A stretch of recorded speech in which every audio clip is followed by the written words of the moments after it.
Eny fanontaniana tsotra ny hoe ahoana ny atao mba hanana fidiram-bola isan'andro ianao miaraka amin'ny Easy One Up.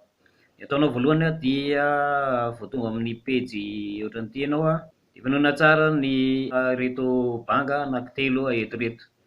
Dia voalohany ny anarana feno ny adresy email ary numéro telefaoninao zany.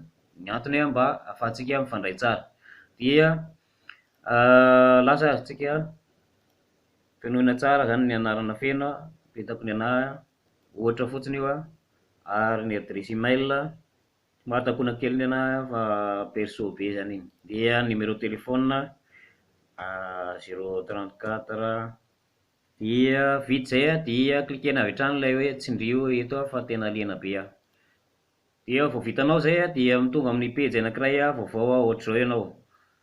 Ny ataonao manaraka dia araho le vidéo ety, décocher le eto amin'ny volume mba handeha le feo to de mandeha ho azy io vidéo io fa arahanao zany vidéo amin'ny teny malagasy manazava amintsika hoe ahoana ny mombamomba an'izay Easy One Up zay.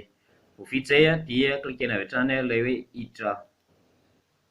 Tonga ato ianao dia ohatran'le teo ihany aleo andeha tsara le vidéo manazava amintsika fomba fanaovana inscription amin'ilay na fanokafana compte amin'ilay Easy One Up.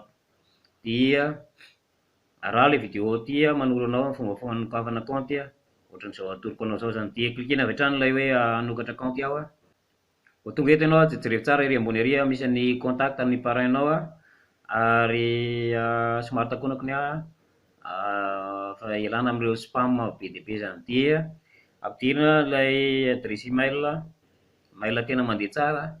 Dia rehefa avy eo ny fanampina anarana dia ny anarana lava dia misafidy ny Madagasikara ato ianao, ao ambanin'ilay Macedonie ambany kelin'le Macao fahatelo tsika zany amin'ny anarana misy M. Dia ampidirina ato ny mot de passe ampidirina ato ny numéro telefônina avy eo tonga de ataonao plus 261 zay ny tsara to de tonga numéro international ilay izy 261 de tonga de 34 dia makany iny zany tonga de marapahatonga amin'ny farany numéronao zany. Dia vita zay dia mampiditra pseudo ianao zay pseudonao ho an'ny Easy One Up zany. Dia aorianan'izay mampiditra mot de passe ianao de zay aorianan'izay le code captcha zay code captcha omeny eo io ohatran'ny eto zao 351 de zay zany no dikako eto 351 dia cochena ilay hoe I agree dia klikena avy hatrany ilay hoe start now. Vita zay dia afaka manao login avy hatrany ianao amin'ny compte Easy One Up. Mandram-piona vidéo vetivety manaraka indray.